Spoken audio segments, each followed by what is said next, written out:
ఉదయకాలం శ్రేష్టమైన ఉదయకాల ధ్యానాల కొరకు, దేవుని వాక్య ధ్యానాల కొరకు, దేవుని వాక్యంలో మనకు శ్రేష్టముగా వ్రాయబడిన ధ్యానాల కొరకు, మనలను బ్రతికించే ధ్యానాల కొరకు, మనలను వెలిగించే ధ్యానాల కొరకు ఆహ్వానిస్తూ ఉన్నాం.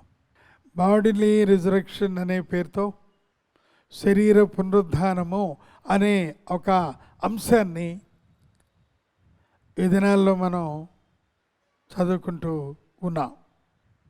ఈ శరీర పునరుద్ధానము అనే అంశాన్ని అనర్గళంగా ఆత్మ ఆవేశంతో చెప్పిన దైవజనుడు పరిశుద్ధుడైన పౌలు. ఆయన ఫిలిప్పీ సంఘానికి కూడా వ్రాస్తూ 3వ అధ్యాయంలో ఆయన 20వ వచనంలో ఓ మాట సెలవిచ్చారు.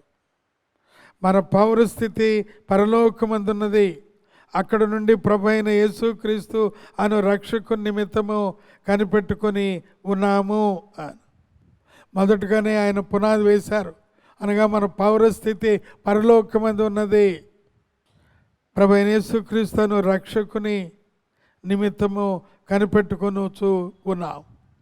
అనగా ఆయన రాకడ కొరకు కనిపెట్టుచూ ఉన్నాం.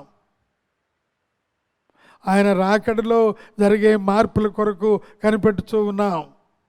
ఆయన రాకడలో పెను మార్పులు కడబోర మ్రోగ్గానే, ఆయన రాకడలో బోర స్వరము వినగానే మృతులు ఎలాగూ లేస్తారో అనే ఒక అద్భుతమైన ప్రక్రియ పౌలు గారు రాశారు. పౌలు గారు 21వ వచనంలో కూడా ఏమన్నారు? సమస్తమును తనకు లోబరుచుకొన చాలని శక్తిని బట్టి ఆయన మన దీన శరీరమును తన మహిమగల శరీరమునకు సమరూపము కల దానిగా మార్చును. హల్లెలూయా, దేవుని స్తోత్రం. పౌలు గారు ఇక్కడేమన్నారు? మన దేన శరీరము అనగా చిన్న భిన్నం అయిపోయిన శరీరం, మట్టికి మన్నుగా వెళ్ళిపోయిన శరీరం, ధూళికి ధూళిగా తయారైపోయిన శరీరం. ఆయన ఏమన్నారు తెలుసా? 100 సంవత్సరాలు ఆకారం కూడా లేకుండా నిరాకారంగా అణువులుగా మార్చబడిన ఆ శరీరం ఒక్కసారిగా అది తన మహిమ శరీరమునకు, అనగా ప్రభువైన మహిమ శరీరం, ఆయన మహిమ పూర్ణుడు కనుక ఆయన మహిమ శరీరము అని రాయబడి ఉంది. ఆయన మహిమ శరీరమునకు సమరూపముగా మన శరీరం మార్చబడింది. అనగా సంపూర్తిగా మట్టికి మట్టిగా, దుమ్ముకు దుమ్ముగా, పూర్తిగా వినాశకరమైన స్థితిలో, రూపము లేని స్థితిలో, ఆ ధూళిలో గుప్తమై ఉన్న శరీరం ఈనాడు మహిమ శరీరం, దేవుని శరీరం, ప్రభువైన యేసుక్రీస్తు యొక్క మహిమ శరీరమునకు సమరూపం, అనగా దానికి పోలి ఆ యొక్క మహిమ శరీరముగా మార్చబడను అనే ప్రక్రియ నిజంగా ఆలోచిస్తే మన జీవితాల్లో ఎంత గొప్ప పెను మార్పులు జరగబోతూ ఉన్నాయో అని మనం గమనిస్తూ ఉన్నాం.